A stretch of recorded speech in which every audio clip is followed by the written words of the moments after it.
Hello, everybody, and welcome to the third class here, where we find things to do during the whole COVID virus lockdown, the coronavirus lockdown, COVID-19. And my name is Nick Ellis. I'm PC Computer Guy. A little out of breath. I was running up and down the stairs here just a minute ago, so sorry about that. But in these classes, we just I decided, let's do something fun and try to do our part in helping out during the crisis. And one thing that we can do as an IT company is teach you some pretty cool new tricks or show you some new software. That's what we're going to do in this class, or talk about security or things that would help out the average computer user. Excuse me. So like I said, today's topic, we're going to be talking about free software, some of the best free software that's out there. First, before we do that, I want to talk about what's open source versus closed source software. Open source software is software where all the code is made available so that you can see and read everything that's going into the program. There's some benefits and there's some drawbacks of doing things this way, but one of the benefits is that it tends to be a community-driven program. And this is my son Oscar. Come here. You can come say hi. Hi. Yeah. We got that. Say, you are watching PC Computer Guy TV. You are watching PC Computer Guy TV. Awesome. All right. Let's go back over there and let's continue with this show. All right. So, like I was saying, open source software versus closed source software. Open source software, all the code is made available, and one of the benefits of that is that the community tends to contribute to things like this. So open source software can be developed by thousands of people all around the world, and these thousands of people contribute different aspects to the code. And then there's kind of like a voting thing where it's like everybody likes this new feature that somebody implemented, and so it becomes part of the code. The Linux operating system is fascinating in how well it works, what it does. It's extremely reliable. Much of the internet is powered by Linux servers in the Linux operating system. And you know how much that costs? $0. That's right. You can download Linux for free. And there's many different versions of Linux, flavors, distributions of Linux that you can get, and they're geared towards different things. So people can take it. We'll continue to use Linux as an example. And somebody decides they want to make it much more simplistic. They want to make it Windows-like, so that there's not a lot of code or not a lot of hardcore computer stuff going on in there. It's just very basic, but it gets you into the Linux operating system. And then there's other versions that are designed to be entirely performance-based, and so there's not very much graphics and things like that involved. The point of that is this software can be taken and shot off in different directions, and people can do whatever they want with it. So open source software is software where you can see all of the code. Another benefit of that is if you were a programmer, you can read everything that's going on and kind of monitor to make sure that there's no weird shenanigans going on. So if you're working with closed source software, such as Windows or Word or whatever, Microsoft writes that software, and it is not open source. So you don't know what that software is doing in the background. In fact, there's a program called Shut Up 10, I believe it is. And if you run that software, in fact, why don't we do it right now? We'll go load Shut Up 10, and we'll take a quick look at that. And that's kind of an example of a lot of the things that are going on in the background that you may not know of. That's not one of the free softwares that I was going to talk about, but since we're on that topic, let's do that. So we're going to load our browser over here. And let me pull it down. You'd think 3 screens is enough, but believe it or not, it is not. And Shut Up 10. I believe that's what it's called. Yeah, here we go. Free anti-spy tool for Windows 10. So Microsoft gives away Windows 10 for free, and nothing's for free though, right? And in exchange, they get to collect a lot of information about you and then sell that information. So we'll just go ahead and download and run this little Windows 10 Shut Up thing real quick. I've intentionally not pre-installed pretty much anything on here so that you could follow along throughout the entire process and see what's going on. Let's get that over here. And we need to recenter this.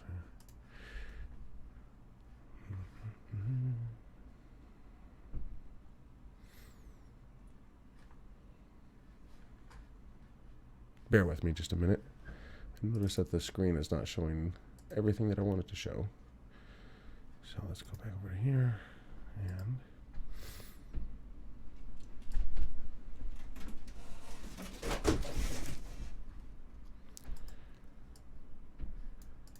we want this guy to fit the screen. There we go. There, sorry about that. Now you can actually see the whole screen. So we have this Shutup 10 program. We can go ahead and minimize. This is the minimize up here, just so that we're focusing on the Shutup 10 application. And so disable sharing of handwriting data. So if you use a pen or if you do any kind of handwriting with your finger, that information gets sent to Microsoft. Bet you didn't know that. And so they have analysis of your handwriting. I mean, I don't know all the details of what they do with their information, but just tons and tons of different things here. Disable access to documents, disable app access to documents. Some of these things aren't as scary as they sound, but some of them kind of are, the information that they're recording. So that's Shutup 10. But the point of that is the open source software, you can know everything that's going on. Closed source software, you can't. And so why do people create open source software? Sometimes it's altruistic. They just want to do good for the community, or they see a need of something that doesn't exist, and so they write the program for themselves and then share it with the community. So there's a lot of different various reasons. Some of the free software out there employs advertisements so they can make a little bit of money on it. And one of the things that always kind of blows my mind is that people expect everything to be free. So they expect programmers that spend thousands of hours to write a program, they expect them to give it to them for free. And what gets me is that any of these people that are working, they're working to make money, right? They're not working to get things for free, but people are sometimes just unreasonable, I would say, when it comes to software. We've grown to expect free software because there are a lot of free things out there, but understand that people have put lots of time, money, and effort into doing this. Programming is not an easy thing. So let's go down our list of free software now that we've talked about all of that and what open source is and closed source software is. And I've got a lot of it, and it was quite difficult for me to narrow down and kind of put in order what to share with you and when to share it. And so what I've kind of did is balanced several things. One, how quickly can I show it to you? And then two, how long does it take to download, install, and set up? And then three, how easy it is to share that information.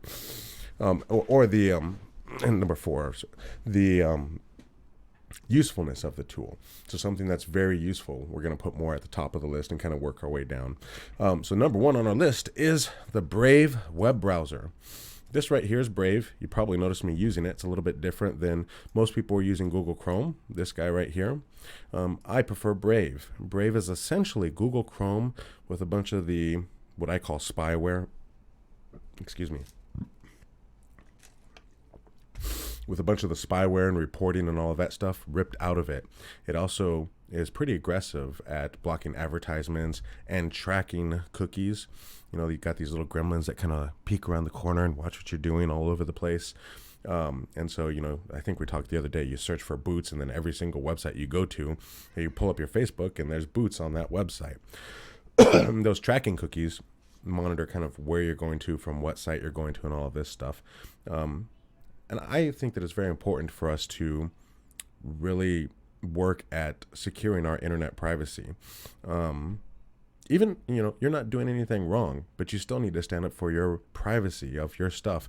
You don't know if right now a letter that you write to your ex-boyfriend or ex-girlfriend that has really nothing crazy in it, but, you know, 15, 20 years later, you run for office and then this letter comes up, and because it was sitting on a server somewhere and is somehow used against you, saying you're a mean person because look what you wrote to this person.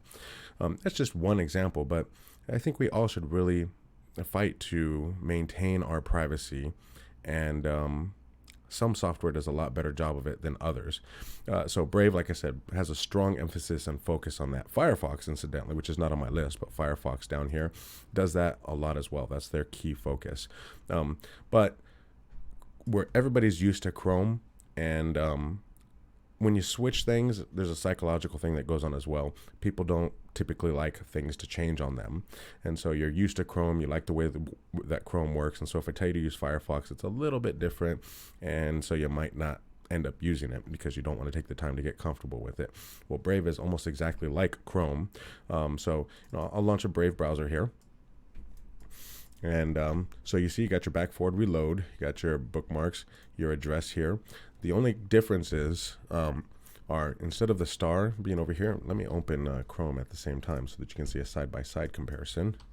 We'll put it over here, and we'll take this guy and put it over here and go to Google so that they're both at the Google site. So both of these sites are at Google. Which one's Brave and which one's Chrome? It's kind of hard for you to tell at this point, isn't it? We got the bookmark bar there. Now we'll make them equal. So this one over here is Chrome. And so you got your back forward reload over here, back forward reload. The difference, like I said, is the bookmark for Chrome is right here. And incidentally, a lot of people don't know how to bookmark things. So you just click the star right here and your bookmark is added. You see how it says Google right here? Let's actually take a moment to talk about that as a random side thing. We'll pull up my site right here. Excuse me, pccomputerguy.com. If we click the star over here to bookmark this, this title right here is a title that's good for SEO, but it's kind of verbose and maybe not the best. You see how over here it says Indianapolis Carmel, but it doesn't say anything about computer repair. It's in that ... So you can rename this. And another trick here is triple click. So a lot of people will go over here and highlight and hit the back arrow or do whatever to delete this stuff. If you click 3 times, 1, 2, 3, now it has it all highlighted, and you can hit delete, and you can put computer guy or whatever you want to type in there, and you can hit done. So now we've bookmarked that. Another advanced trick, let's use Facebook here. If we go to Facebook and we want to bookmark this, we hit the star right here. The reason why I'm pulling this up is this icon, this Facebook icon, everybody knows what this Facebook icon is, right? So you actually don't even need the text. So if you take this here, highlight it, delete it, and hit done, now you have just the icon without any of the text. So you can fit a lot more things up here. This is called the bookmark bar.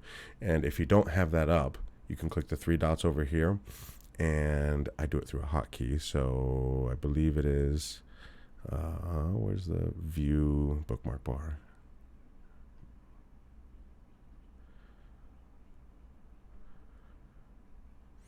Here we go.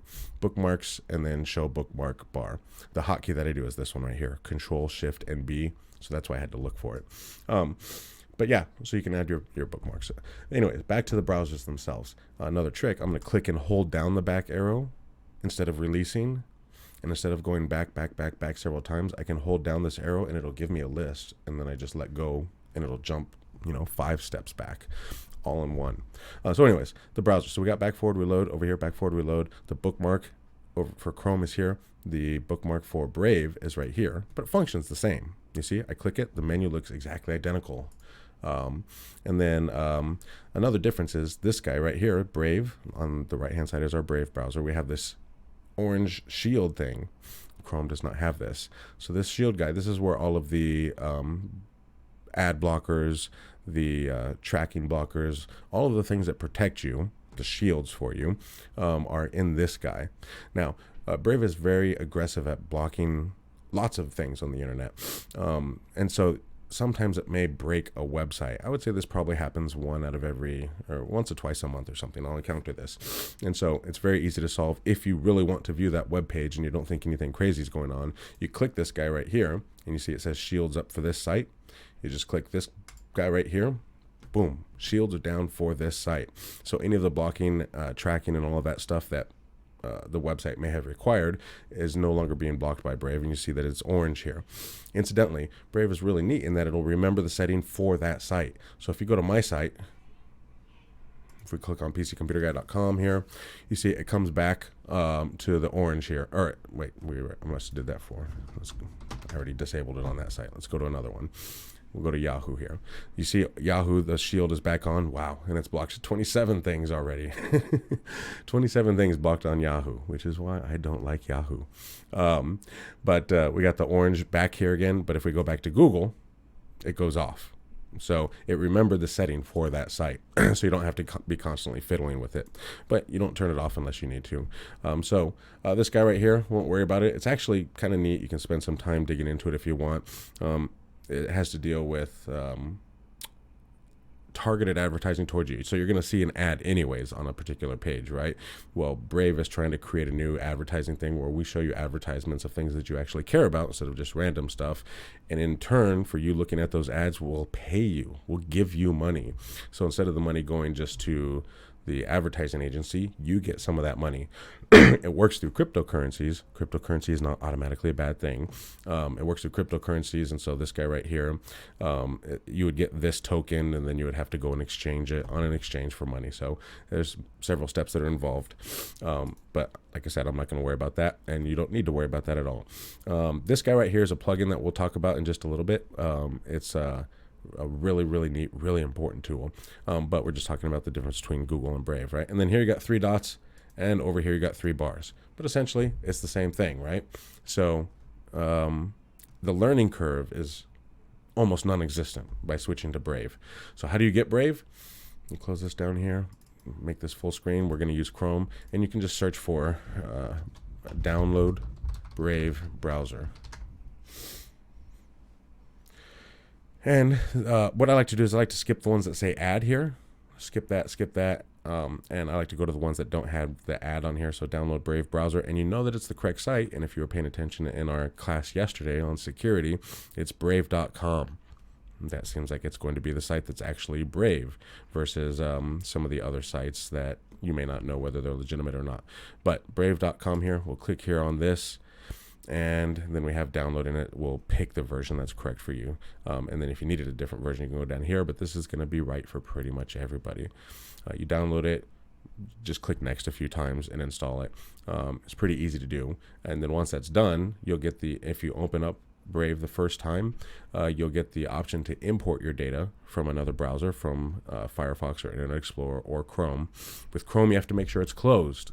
Otherwise, it won't be able to import. It'll tell you, close Chrome. And one of the things about Chrome that can eat up resources on your computer is that when you close down the window, it may not necessarily entirely be closed. It may be running down here in the clock. You still may have Brave sitting down here.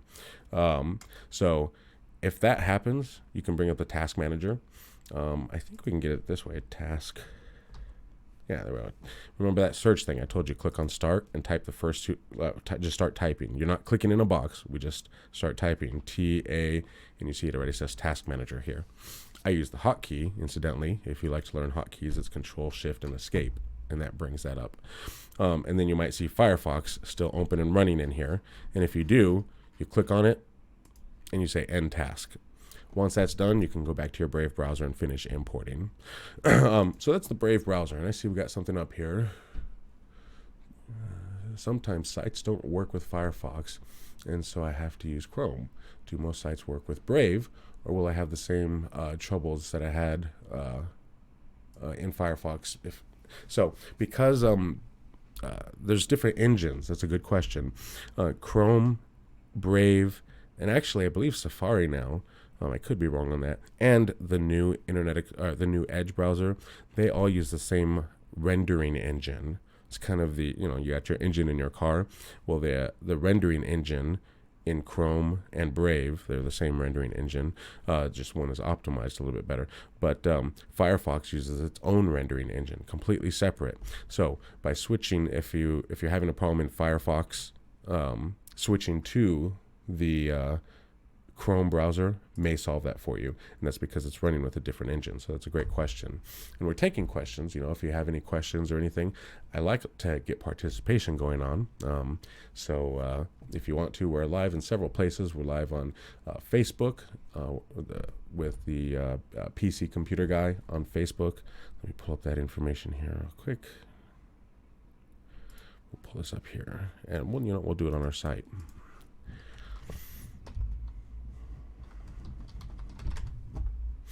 So up here, you got our links. We're at PC Computer Guy on Facebook.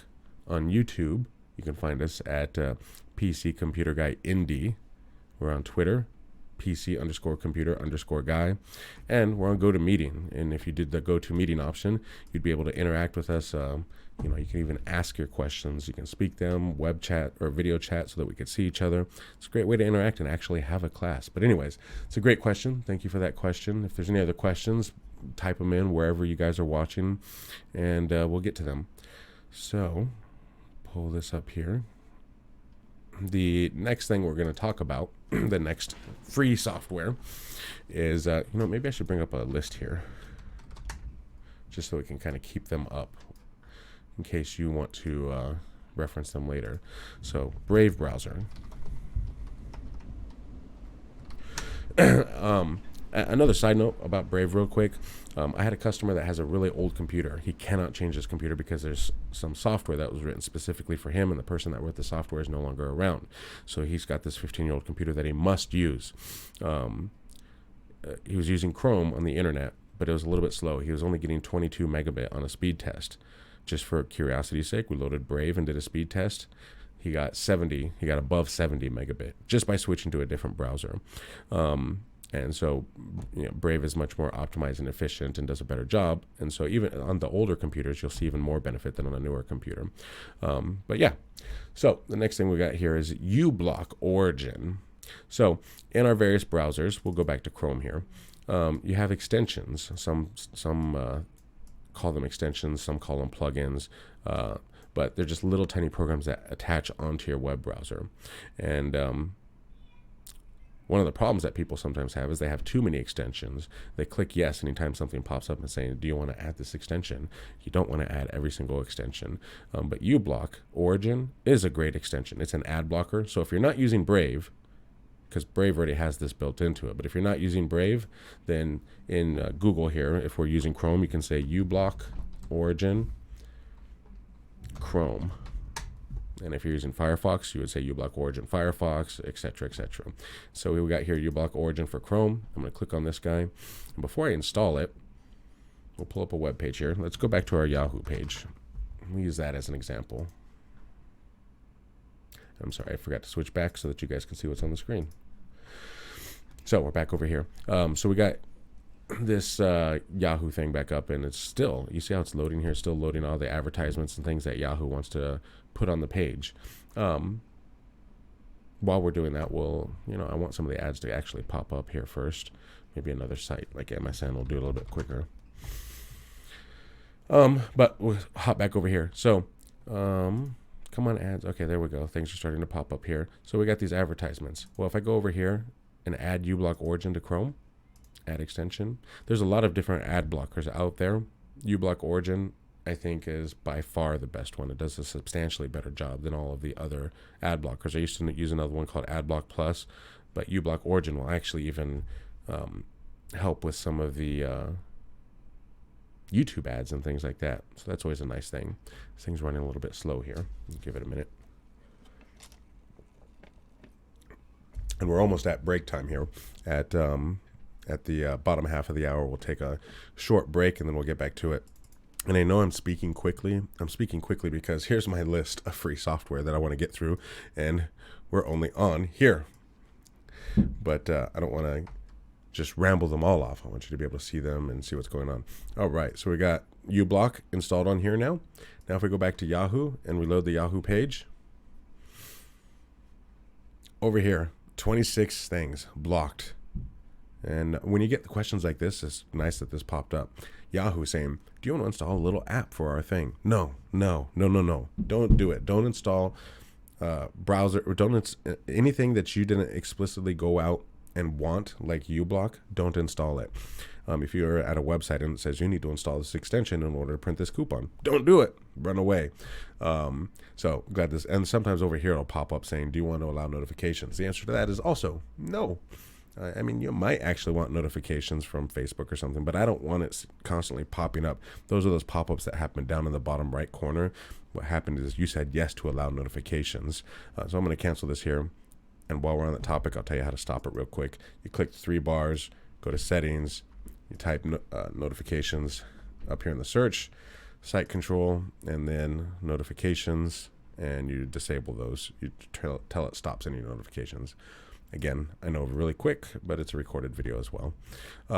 So like I said, UBlock Origin 36. It's blocked 36 pieces of junk that you don't want on there. So UBlock Origin, great ad blocker. So we got Brave, which has that stuff built into it. And you could load UBlock Origin, and you would load it from the Chrome store because, remember, once again, Brave is Chrome with a bunch of the garbage ripped out of it. And so you would still get it from the Chrome store, but you don't need to. All right, so we've covered those couple things here. Let's go on to the next one, Bitwarden. You know, we're going to skip that. We're going to come to back to that one because we need to spend a little bit of time on it. Next one we're going to talk about is Malwarebytes. Malwarebytes is an excellent free malware cleanup tool. And again, in our class yesterday, we talked about what malware was. It's a broader term that encompasses a bunch of junk software that you don't want. But Malwarebytes, free software right here. So you can click on it, you can download this. It'll start downloading itself here in just a moment. So we got it downloading. If you're using Chrome or whatever, it's going to be down here. Firefox will be up in this corner. I believe I already have it set up on this computer. Let's see here. Yep, I already have it installed. So I'm not going to go through it. There's nothing, I mean, you just click install a few times and we'll just go through it. And then what you can do is you can use it to do a scan of your computer. We use it as a second opinion, or at least that's how I prefer to do it. I prefer it to be my cleanup hitter. So I don't want it to be my main antivirus. And so me personally, I don't recommend the paid version of it. I mean, if you want to donate money to them, they do an excellent job, and please, by all means, do. But I want something to be my first line of defense, such as Norton, and then I want this guy to be my cleanup hitter. So Malwarebytes is very easy. I should have, see if I can open it while this is doing this. Probably not. All right, we'll just push that to the side here for a moment. The next item on our list here is 7-Zip. So we're going to go to Google. Let's switch back to our browser that we actually like here. And we're going to search for 7-Zip. I'm going to type just the words up here in the search bar, and that's going to take me to the search results here.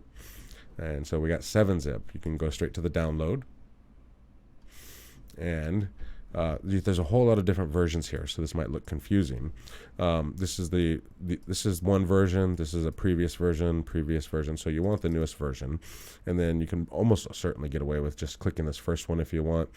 Almost everything today is 64-bit, so you could download this one. Notice how it says x86 and x64. Those are the kinds that are going to be compatible for you. Same thing here. So you could download either one of these. The EXEs, the MSIs are a different method, generally more for enterprise. You could do it on your computer. It's kind of like an EXE, but it's for distributing it among enterprises much more easily. So, and it makes sense. The top one is going to be the one that you want. So let's go ahead and click on it, download it. Now that I've downloaded it, we got it down here. I'm going to open this guy up. It's telling me where am I going to put it. That's perfectly fine. So we're going to say install here. Close. Now, 7-Zip doesn't go and take over a bunch of things, which is kind of nice, but some people might be confused because if you have a zip file, it doesn't automatically associate itself with it. So let's make a zip file here real quick. I'm just going to take this and this and this. I'm going to right click on it, and well, I'll use 7-Zip here. Go to 7-Zip, this and this, and if we right click on it, 7-Zip, we can say add to desktop.zip. It's choosing the desktop folder. So with 7-Zip, once you've got it installed, you need to open the manager. So you see up here we have 7-Zip file manager. I've already got this configured, that's why it worked that way. But and then you want to go to options here, and I personally pretty much just associate it with everything. So if you click in here, hit Control A on your keyboard. So let me, once again, I just click on one and then do Control A, and then you click add right here. You can do it that way. You might want to be careful because I don't want to mess up anybody's computers. So that's how you associate it with all kinds of zipped files. But again, do that if you know what you're doing. Otherwise, you can just choose the zip file here. You can choose the RAR file here, the 7-Zip file here. These are the most common, these three are the most common things that you will be dealing with that are zipped items. So you would do right here for zip, you would click add, and now it says it's going to open with 7-zip. So close that down. So you already saw how to create things. I'll do it one more time. We'll just delete this here. And let me get to what zip files are. Zip files are compressed files that have a whole bunch of different things in a single file. So if I wanted to send this, this, and this to somebody, I could attach it 3 separate times, or I can select all of them, right click, 7-zip, and say add to a desktop.zip. And so it creates this single zip file for me. The main purpose of zip files is not to make it convenient to mail a bunch of things. It compresses information so that if you need to save disk space, for example, or if you are transmitting this, if you are emailing to somebody, it makes it smaller in size. And it could have a substantial impact on the size of it. It could shrink something as much as 50, 60%. Typically, a lot of things that we deal with today already have some type of compression on them, like pictures. If you zip a whole bunch of pictures, you'll notice you really don't save very much space. But text documents, you actually can save quite a bit of it. If I wanted to open it, now that I have it here, and you have 7-zip, you could double click on it.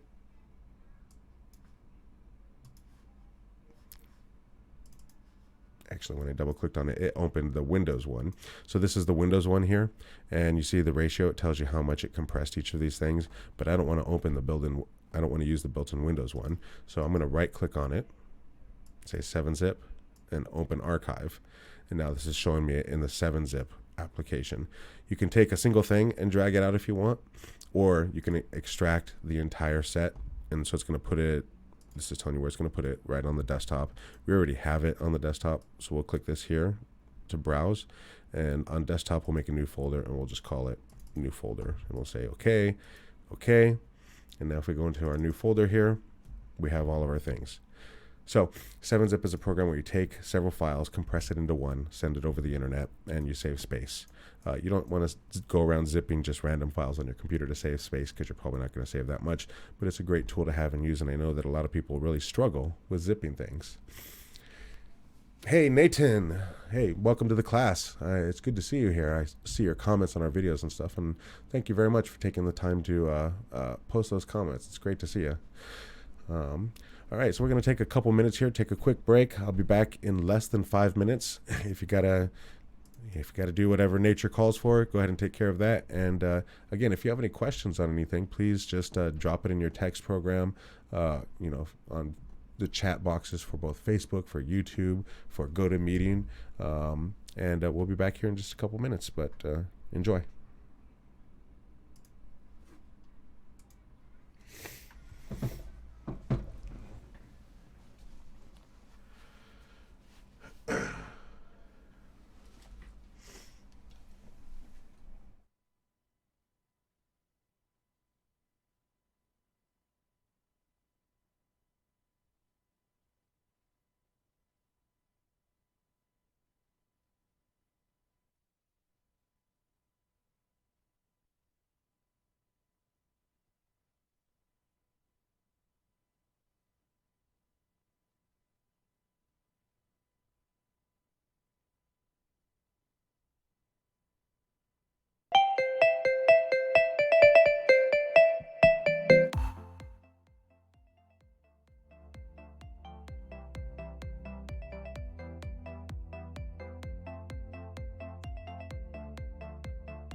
Chill by Sakura HC.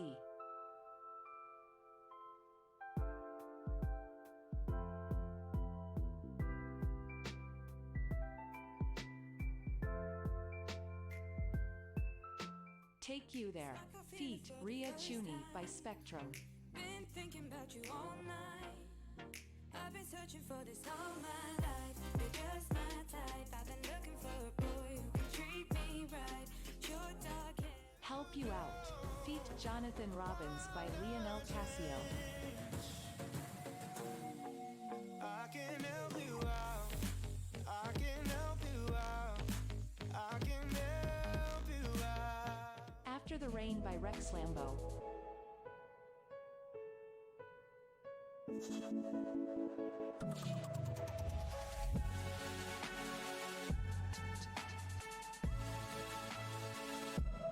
Night Out by Liquid.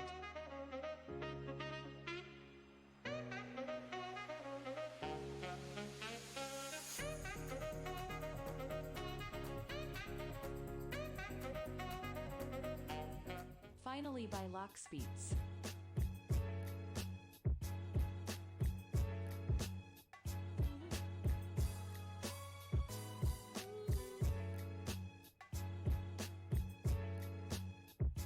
Lovely by Amin Maxwell.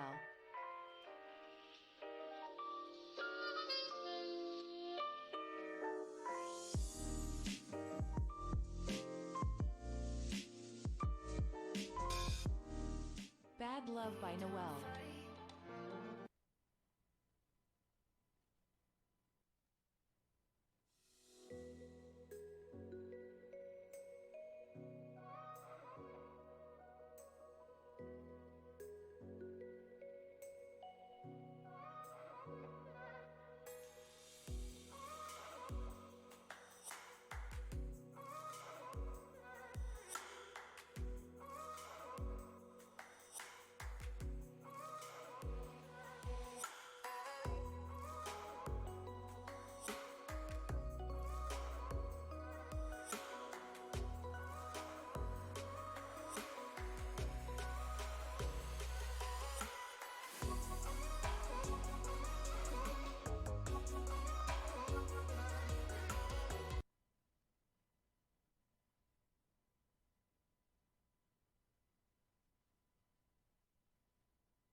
And we are back. Yeah, I know you're from Brazil, buddy. We got somebody chatting here in one of the rooms. It's kind of nice. And I know you've been around for years checking out our stuff, so that's cool. And yeah, you were talking about WinR. And some people still use that. It's kind of common to see people commenting on using that. I just don't get it. That's another program. You know, it had its heyday in the late 90s, early 2000s or so. That's when it was a really good common program to use. Pull it up here. And RAR. But to me, it seems outdated, and 7-Zip is free and does a great job. So yeah, this icon right here. And yeah, 7-Zip does so much better. It's free. It's extremely lightweight. So it's a great program to use. So thus far, we have covered UBlock as well, and Malwarebytes, and 7-Zip. And again, like I said, I know I'm speaking quickly because I have quite the list to get to. So we'll do Bitwarden because I think that's particularly important. Bitwarden is a password manager. So you see up here, I've got this little icon, Bitwarden.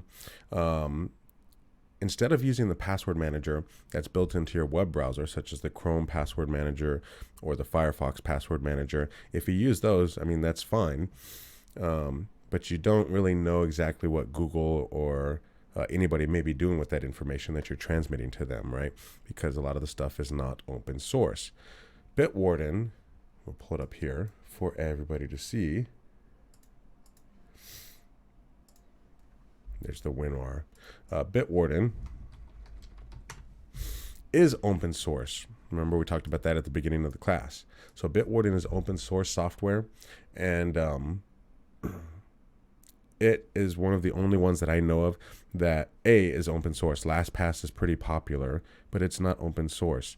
And then there's paid versions. Bitwarden, everything is free with Bitwarden, and you can download the code. If you're like me and you have a server, you can actually run and keep everything within your own servers so that it doesn't touch Bitwarden or anybody else's servers. But I spent quite a bit of time researching this program before actually using it, and because I'm always afraid to put all of my passwords in some program, because you're putting all of your eggs in one basket, and if the bad guy gets into that basket, they've gotten everything, right? This is the concern with using a password manager, but we'll address some of those things.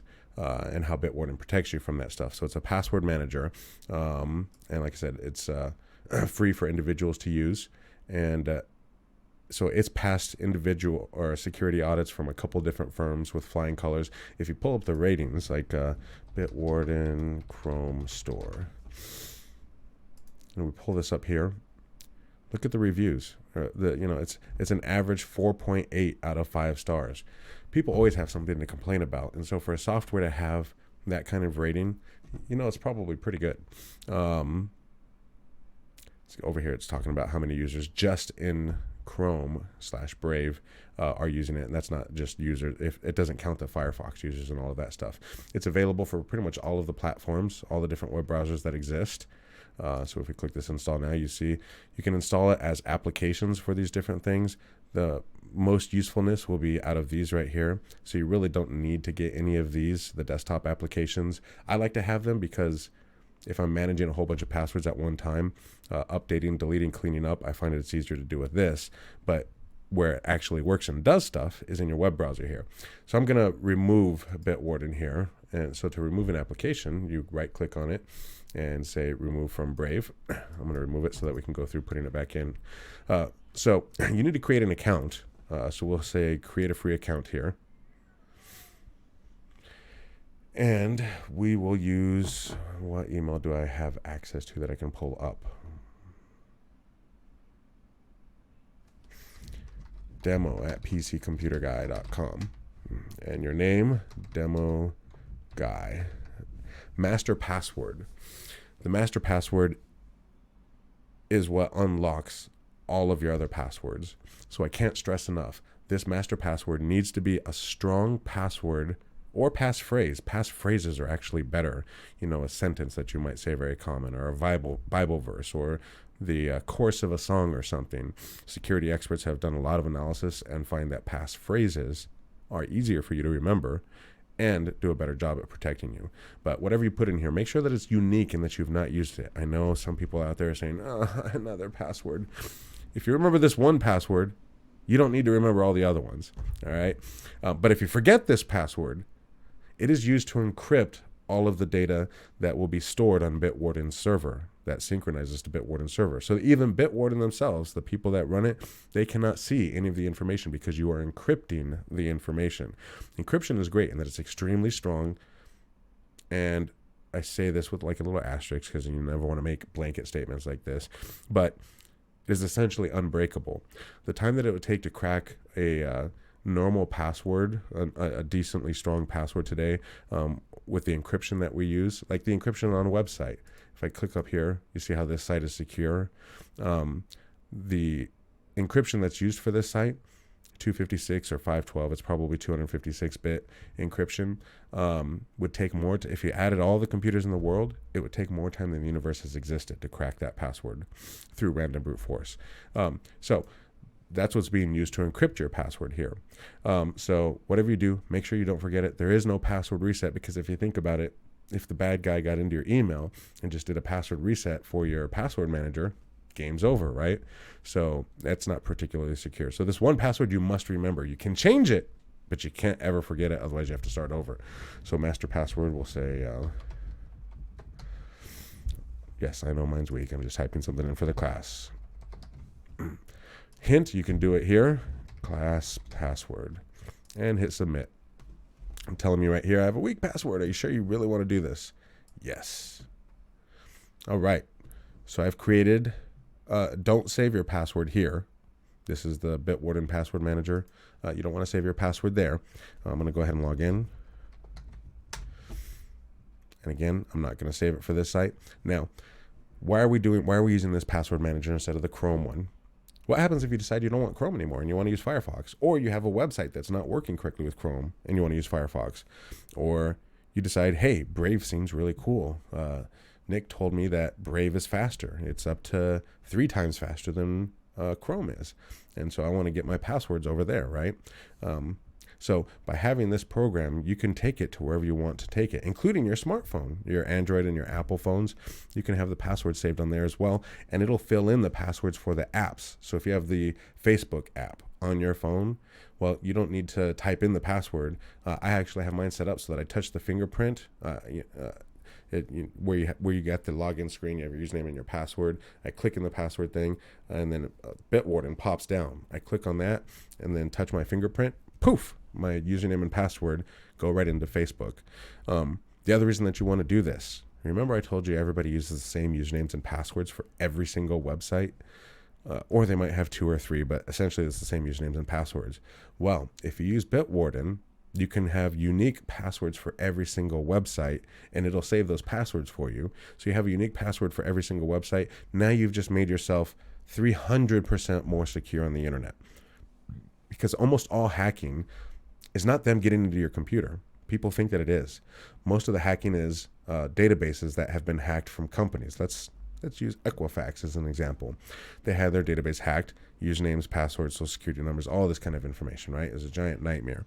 Well, if you had an account at the Equifax location and you use the same username and password that you use for your email, the bad guys know this. So they're going to go to your email account and they're going to try to plug in that same username and password. Poof, they've got in. Now that they've gotten into your email, they can reset just about every single thing.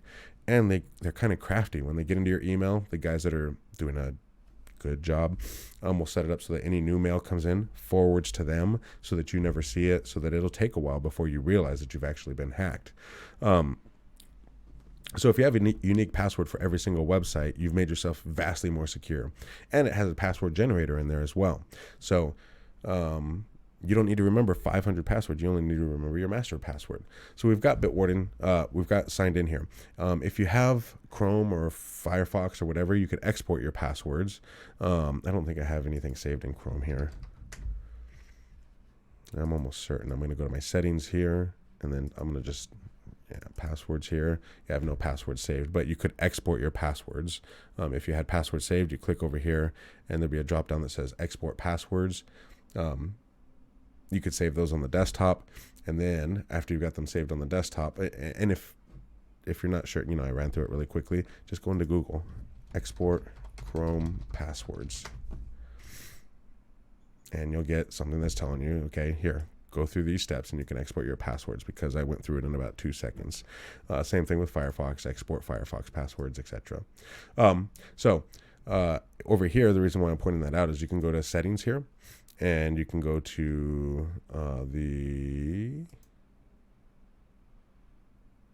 is it under tools? Yeah, tools, import data.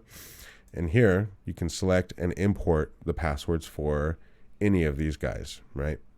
Some customers have KeePass here, and they prefer that because it sits on the computer. It never touches the cloud. But in my opinion, with the encryption that you have in place,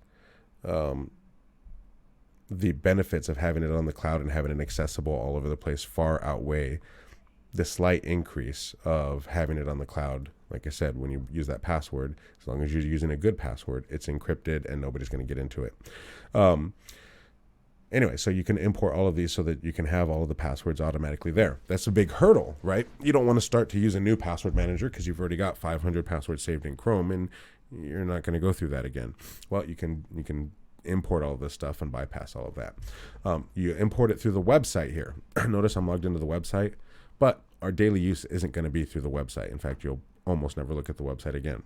Before we get away from the website, I want to show you also, remember I told you putting all of your eggs in one basket, not a good idea, a little bit scary. So you have that master password that protects everything, but you can go one step further and use this two-factor authentication. Right now it says, there's settings here, two-step login. So if I click on this, you get a big giant warning here. People somehow don't read the warnings. You can permanently lock yourself out of your account if you forget your recovery code. You see view recovery code here. Click view recovery code, and then you type in the master password. I'm going to do this because this is just a junk account that so it doesn't say I have any logins yet. So you would first set up this and then do the view recovery code. So the two-step login, in case you don't know, you've encountered it before. You log into your bank and your bank says, hey, we've never seen this computer or web browser before, so we're going to send you a text, and you have to type in the information that's in the text. There's 3 things to authenticate people on any website. What you know, that's your password. what you have, your smartphone, for example, and who you are, biometrics, fingerprints, eye. So those are the 3 ways that you can validate people. And by using 2 of the 3, you've increased your internet security significantly. It's 1,000%, right? Because people can get your password, but if they get your password and you have 2-factor authentication set up, they don't have access to your phone, so they still can't get into your account. So, and then people think that it's a giant pain in the butt to do the 2-factor authentication as well, right? Because they're like, oh my God, I have to type in a second code every single time. No, you don't. There's a checkbox that says, remember this computer, or remember it for the next 30 days with the 2-factor login. So you only need to log in using that 2-factor the first time, as long as you check that box. And then from that point forward, you don't need to keep entering it every single time. The one that I like to use is Google Authenticator. That's what this is right here. So you have the different ways to do 2-factor is through a text message, through email, or through the Authenticator app. There's a Microsoft Authenticator, Google Authenticator. These right here, these are key fobs, which I've never used or played with, but it's kind of cool in concept. It's the key, a little USB flash drive. And so you plug it into the computer, and you can then get into your accounts that way. I hear it's pretty neat, but I haven't used it myself because Google Authenticator or the Microsoft Authenticator app, both of them, or Authy, these are all available in your App Store or your Play Store. So these apps, what they do is they generate a code that changes every 60 seconds or so. And so when you, to set up the app, I'm going to click Manage here. Then I get this code right here. I open Google Authenticator on my phone. And then once I've done that, I click the plus button in Android. It's in the bottom right. Click the plus button. It says, can I have access to your camera? You say yes. You scan this barcode that you see here. When you scan the barcode, it'll go beep, and then you'll see in the Google Authenticator app that it'll say Bitwarden, and it'll have a 6-digit number that has a countdown that's changing every 60 seconds. So you see, it's extremely easy to set up. But then if your phone breaks and you don't have the backup way of getting in, you've created yourself a giant nightmare. So I like to save this information as well. Before that, so you scan the thing, you get the 6-digit number. You have to type in that 6-digit number right here. This is how the website knows that you actually did it correctly. And then you hit enable. Make sure you save this information here, and then we'll close. And then also the view recovery code, you would click on that, make sure you have that. It could be the same. I don't know if it's the same or different. Just make sure you save any of those backup things. So now, by having those 2 methods, you should now feel comfortable putting all of your passwords into a single basket, because you would have to get past both of those things, and the chances of that happening, while it's still possible, are virtually 0. The reason why these work a lot better than the text message or the email authentication is the bad guy could have access to your email already, right? So that doesn't solve very much. Sadly, it's not too difficult for bad guys to call and, using social engineering, get the representative on the other line to switch the cell phone essentially to them. You know, they'll call up and they'll play. I saw one. They went to YouTube and played baby crying sounds, and so the person hit play, playing the baby crying. She called up whatever phone company, and so the person on the other side could hear the baby crying and all of this commotion going on, and she's like, oh my God, can you please help me? I can't find this information. My husband's really mad at me, and I just got this new phone and we're leaving on a trip in 15 minutes, and please help me. And the person actually said, okay, no problem, I'll get you taken care of. And so she told him that she has a new phone, her old phone broke, and he was able to activate that phone, the one that the hacker was holding. And so now any SMS text messages are going to her phone. And so this has happened. It's not like that it doesn't happen. Google it. It happens, sadly, a little bit too frequently. But if you use this Google Authenticator method, that can't happen. It's not possible anymore. All right, so let's go ahead and install it here real quick. I'm going to hit Add to Brave, Add Extension.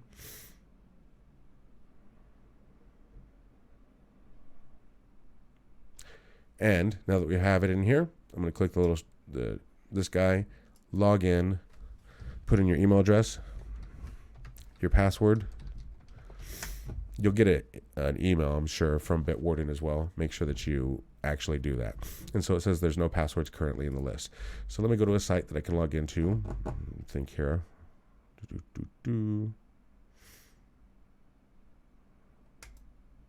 I'm on the spot now. No, I don't want to log into that one.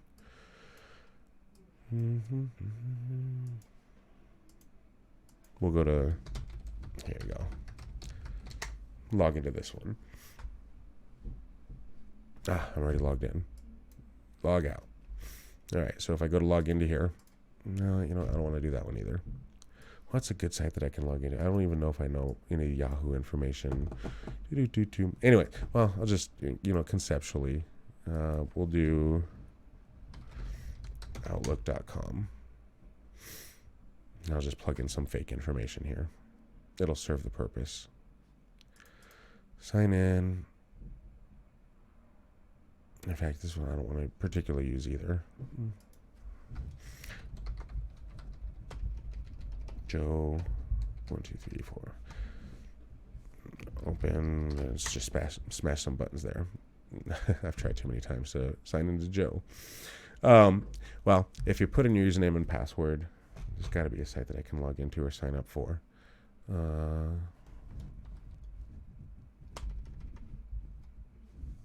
What's the other video site?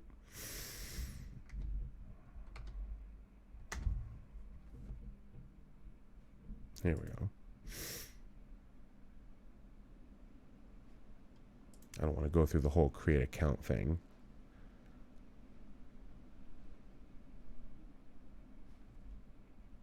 We're just it's gonna take too much time and we're running out of time here. When you have this installed across the top, I'll show you in a picture form. Bitwarden, save password. When you go to log into a site with it, if you don't have the password already saved, then you will get something like this. Across the top here, should Bitwarden remember this password for you? Never for the site or save now. This is the Bitwarden one, not the Chrome or the Safari or whoever else. This is the Bitwarden one. And so if you save it in this Bitwarden one, you'll then have access to it here. And then if you go to log in again, all you have to do is click on that and click on your password to get into it. I know, once again, I'm going over this very quickly. You'll have to play with it a little bit yourself because we got so many things to talk about. But so this is how it happens. Now, whenever I use this, I disable the password manager for the browser that I'm using.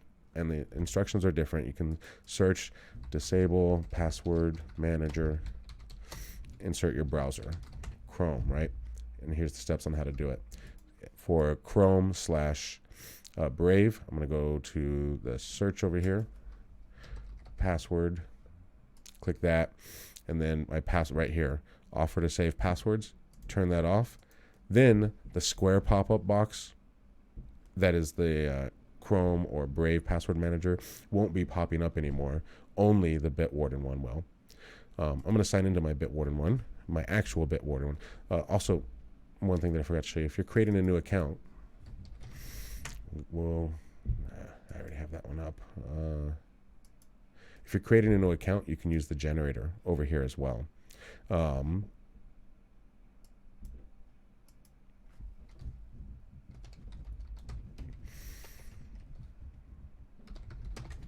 don't know. We'll go to AOL.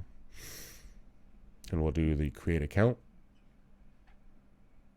Log in, join. And you can also use this when you have to change your passwords as well.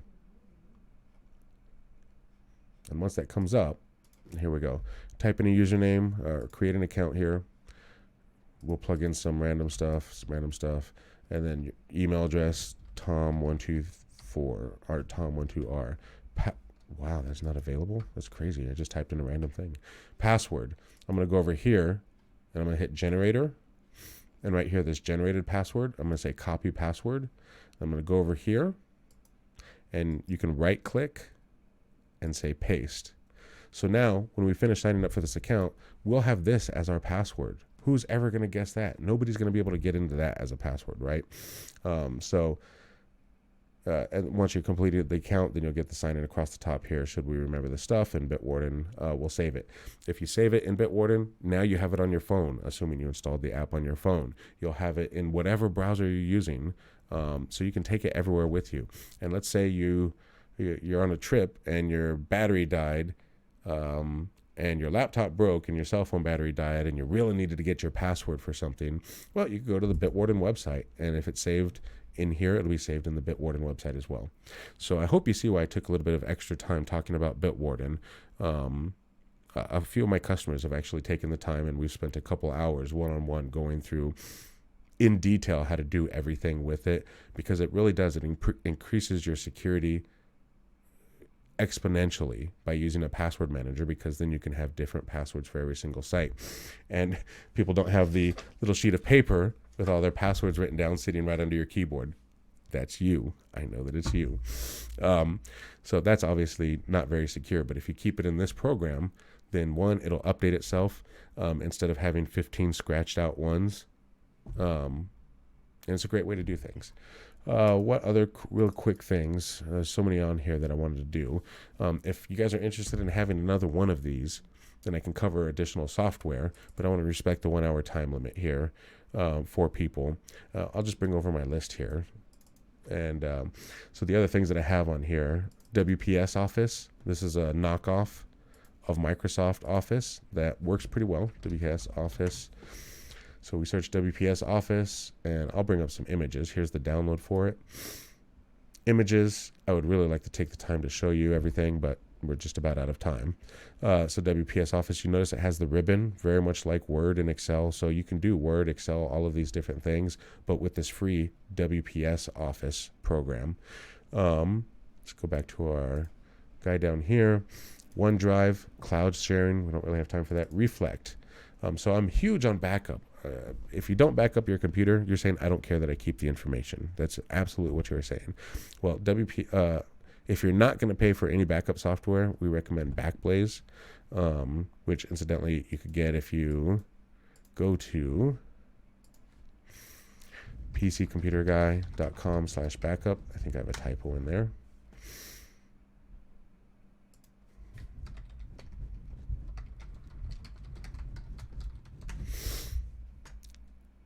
If you pull that up, there's a link for our recommended one, Backblaze. I am very particular about who I'm willing to partner with. There's only a couple companies that we actually have partnerships with, and Backblaze is one of them, because they truly mean unlimited backup. I've got close to 4 terabytes, 4,000 gig uploaded on their system. They didn't complain about it. It doesn't cost me a penny more. So this cloud backup can back up everything that you have on your computer. It doesn't do a clone or a snapshot, but it does back up your files so that they're offsite and safe. And it supports encryption, just like Bitwarden. I can encrypt the backup, so if you're concerned about putting things on the cloud, which you should be, this program allows you to encrypt your backup with a password so that they can't see any of the information. Nobody can see any of the information. Your backup is safe on the cloud, so long as you remember your password. You forget your password, you could call Bill Gates and say, hey, I'll give you $1 million to get into it. And he's going to say, I can't help you. So, but there's another backup, and we use our Cronus True image for our clients. But if you refuse to pay for backup,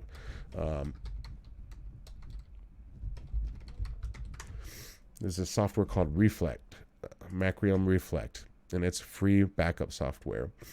See, free for home use, and you can use this software to back up your entire computer, to create a snapshot of your computer on an external hard drive. So if you have an external USB hard drive that's a 1 terabyte hard drive plugged into your computer, you can tell this software, take a copy of everything and put it onto this external hard drive.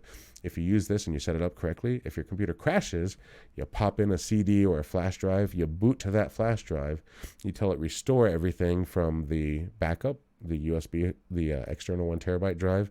And once it's done, every setting, every program, everything will be exactly the way that it was that the last backup ran. So you won't have to go and find your Office, your Word, and your Excel. You won't have to go and reinstall Brave.